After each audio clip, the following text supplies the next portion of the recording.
In this lesson, we will learn how to leverage ChatGPT and GPT-4 to answer common legal questions and basically pretend as if ChatGPT is a lawyer.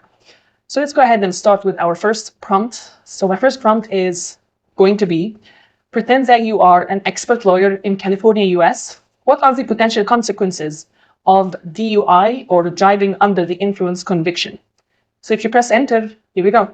Basically, you will get a quick answer telling you, as an expert lawyer in California, I can tell you that driving under the influence of DUI conviction can have severe consequences.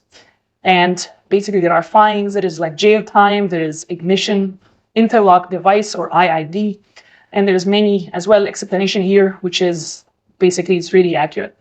Okay, let's go ahead and ask another question. Let's assume that right now I would like ChatGPT to pretend that it's an expert lawyer in Toronto, Canada. And I'm asking ChatGPT to assume that my rented house contains mold and my landlord doesn't want to fix it. How do I handle this dispute with my landlord? You press enter. Here we go. I'm going to tell you first, you need to notify your landlord. And then you need to get a mold inspection. If that doesn't work, you need to consult with a lawyer.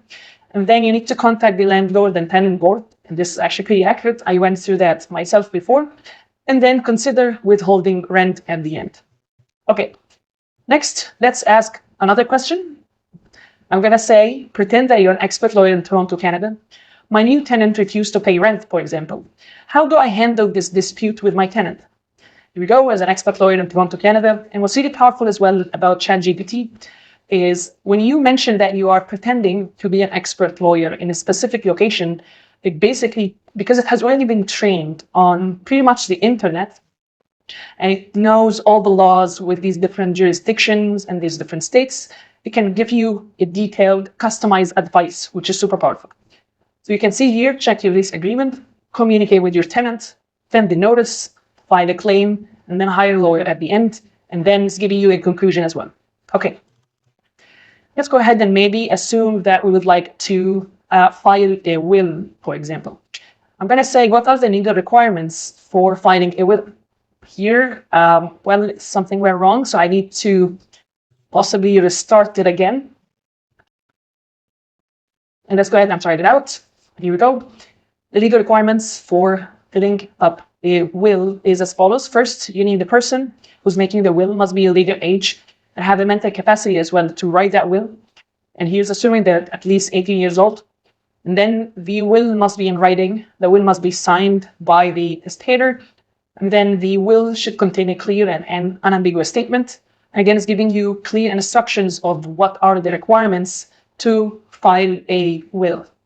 Okay, let's assume that you'd like to file, for example, a personal injury lawsuit.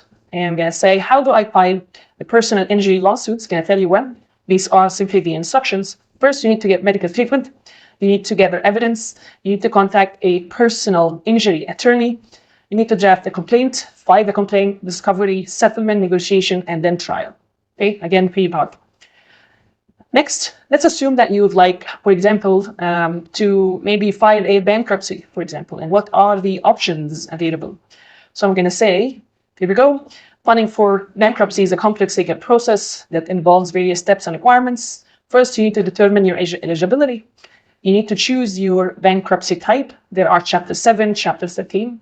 You need to complete the bankruptcy forms, file the bankruptcy forms, attend credit counseling, attend the meeting of creditors, and then discharge of debts. Okay, again, pretty powerful. And then what I would like to show you next is I would like to basically show you an article here that has been released recently, talking about GPT-4 and its reasoning capability compared to its previous predecessor, which is ChatGPT or GPT 3.5. And basically we have 4 options here. You can choose the option and then you can submit it. So what I'm going to do is I'm going to copy basically here this text. I'm going to go back and then I'm going to, please note, if I click on new chat, now I'm selecting GPT 3.5. This is simply the ChatGPT, okay, and this is the default. And as I mentioned, this will only score 10% on the bar exam, right? So if you just copy basically the question along with the multiple choices here, So I'm going to tell you, well, the correct answer is D. Yes, because the wife did not establish a domicile in state B, as an example.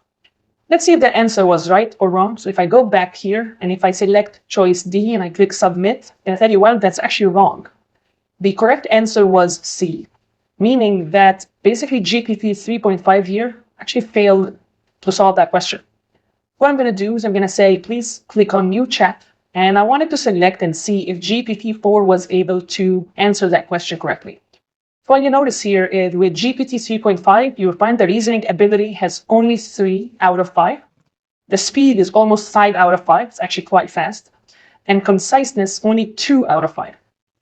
However, when you go to GPT-4, you will find the reasoning ability is almost 5 out of 5. And this is kind of scary.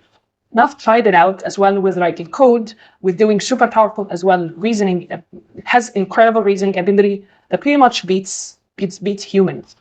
Let's go ahead and select GPT-4. And what I'm going to do is I'm going to basically copy the exact same question. Okay. So I'm going to copy the question, which is, I already have it here. Okay. I'm going to say copy, come back, and I'm going to paste it here again. And let's see. I was going to tell you, well, here we go. The correct answer is actually C. It's not D. It's telling you yes, because state courts have exclusive jurisdiction over this type of action. And this is actually correct, and that's exactly what we got here for answer. The correct answer was actually C and not D.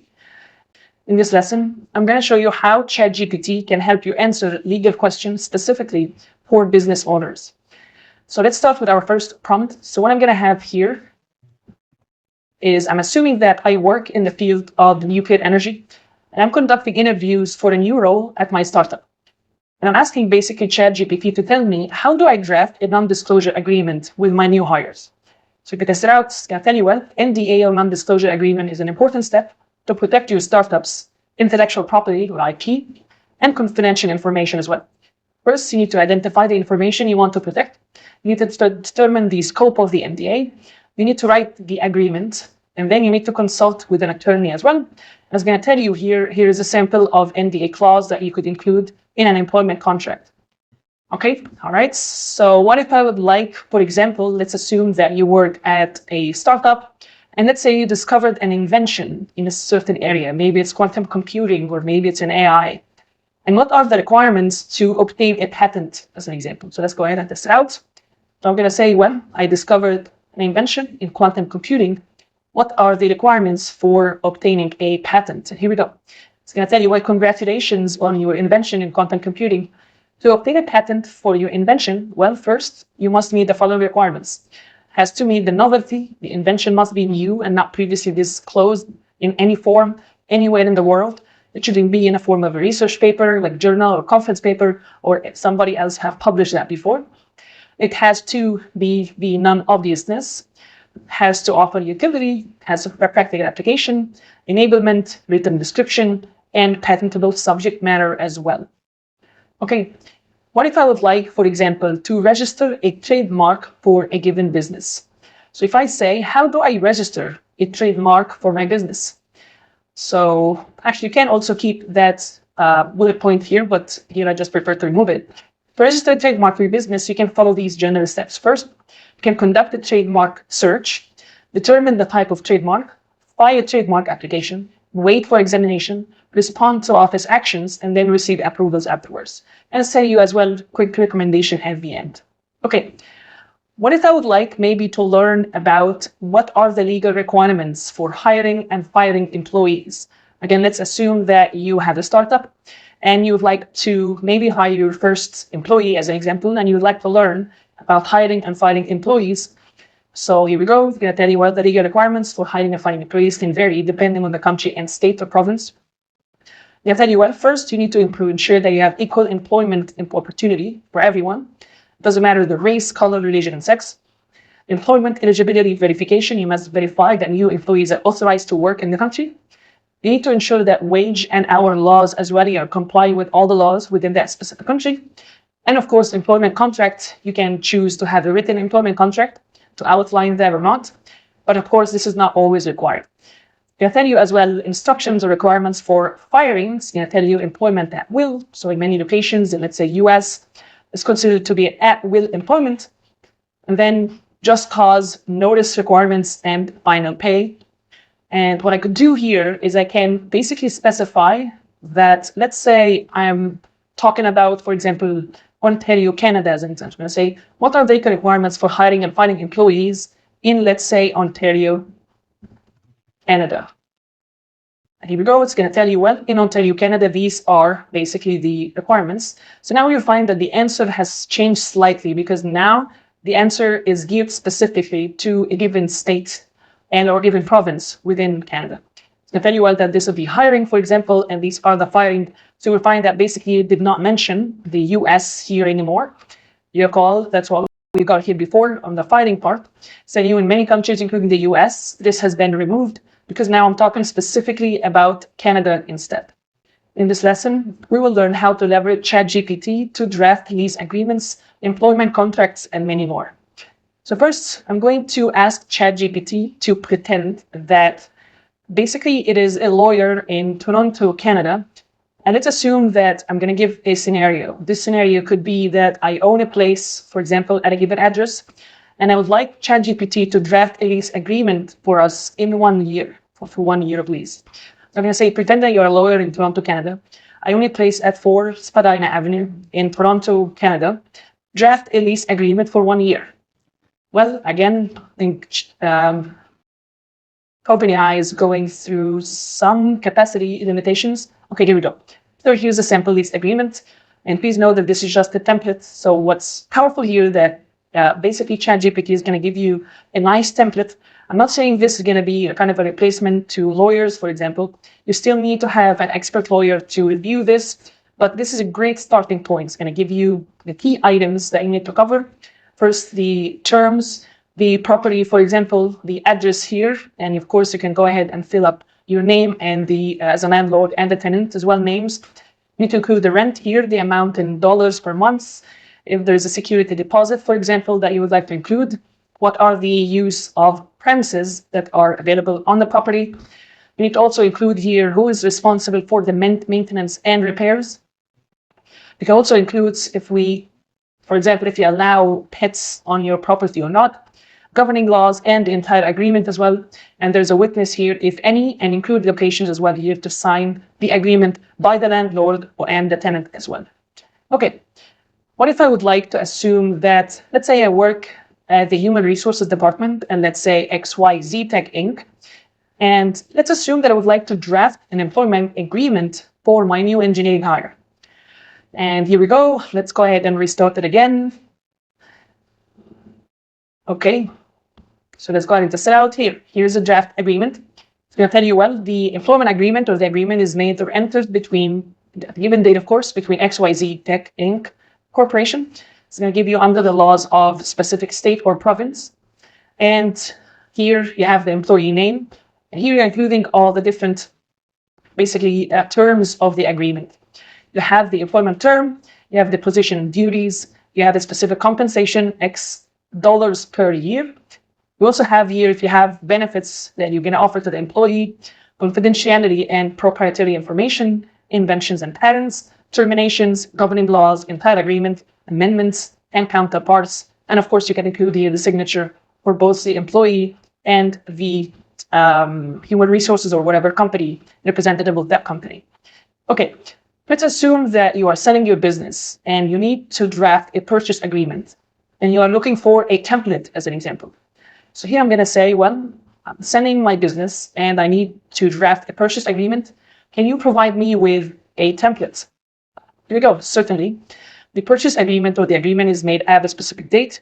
It's giving you a nice template, kind of a very good starting point where you can outline here basically the payment schedule, the purchase price, the sale of the asset, all the representations and warranties of buyers.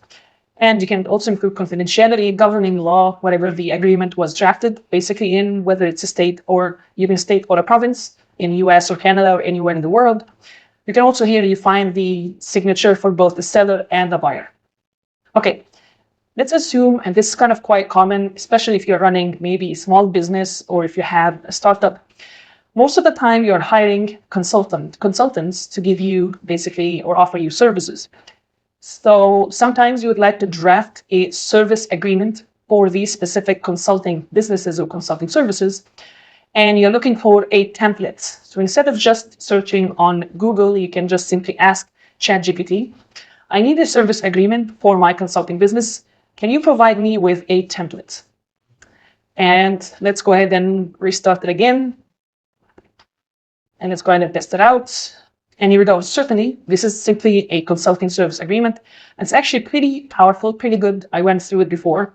So it's going to tell you this agreement between the given client and between a given consultant.